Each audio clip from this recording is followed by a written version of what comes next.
गाय को प्रणाम करता है और गाय की प्रदक्षिणा करता है तो भगवत प्रदक्षिणा का उसे फल प्राप्त होता है। यदि घर में गाय बंधी है और भूखी है और प्यासी है तो तुम्हारे सारे पुण्य नष्ट हो जाएंगे। गौ का बहुत बड़ा महत्व वर्णन किया गया धर्म शास्त्रों में, यहां तक कि जब कोई ऋषि नाराज होता था तो आगे गाय करके जाया जाता था तो क्षमा हो जाती थी। गाय को देखते ही वो क्षमा कर देते थे। घर में गाय बंधी है और भूखी है और प्यासी है तो तुम्हारे सारे पुण्य नष्ट हो जाएंगे।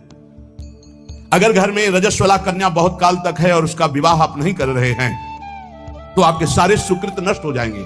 यदि घर में ठाकुर जी विराजमान है और कर का पहनाया हुआ माला सुबह तुमने देख लिया तो तुम्हारे सारे पुण्य नष्ट हो जाएंगे, क्योंकि शयन कराते समय तुमने उतारा नहीं, अर्थात तुम सेवा में प्रमाद करते हो। कृतम जैसे सुबह श्रृंगार किया तो रात्रि के शयन के समय वो हटा लेने चाहिए माले। जब हम शयन कराते हैं तो भले पुष्प शैया पे शयन कराएं पर माला नहीं धारण करें। श्रृंगार का माला अगर दूसरे दिन दर्शन किए क्यों पहने ठाकुर जी तो तुम्हारे सुकृत नष्ट हो जाएंगे। गाय बंदी हो घर में, वो प्यासी है और भूखी है, तुम्हारे सुकृत नष्ट हो जाएंगे। त्रिषिता गौर गृह बद्धा, क्योंकि तुम्हारे पास है, सेवा करना चाहिए। यो वै गाम प्रतिसिद्धेन तो चरंतिम च स्वत्रणम नरहा तस्य पूर्वे च पितरः कंपन्ते पतनोन्मुखा। यदि गाय हरी हरी घास चर रही कहीं और तुमने डंडा ऊपर प्रहार किया, लाठी मारी तो तुम्हारे पितर खोपड़ी के बल नरक जाने के लिए तैयार हो गए। ये लिखा है। भारत से कहीं किसी की तुलना हो सकती है जहां गौ को माता की पदवी दी गई, जहां गौ को हम आराध्य देव के रूप में मानते हैं, आराधना करते हैं।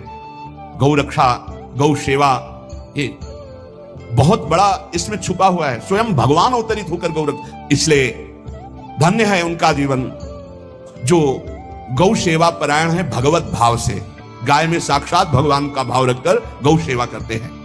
गाय के गोबर से जहां लेपा जाता है वहां जिस देवता का आवाहन करोगे वही देवता आकर विराजमान हो जाएगा। अपवित्र भूमि में भी यदि गाय के गोबर का लेप कर दिया जाए तो परम पवित्र मानी जाती है। गाय बहुत पवित्र, जहां वो बैठती है, जहां वो मूत्र त्याग करती, गोबर त्याग करती, वो स्थान तीर्थ तुल्य पवित्र माना जाता है। भगवान जब गाय के पीछे पीछे चलते तो गोरज उड़कर उनके मस्तक पर विराजमान होती, उनके मुखार बिंद पर विराजमान होती। बाल गोविंद के अनिष्टों को दूर करने के लिए गाय के पूंछ को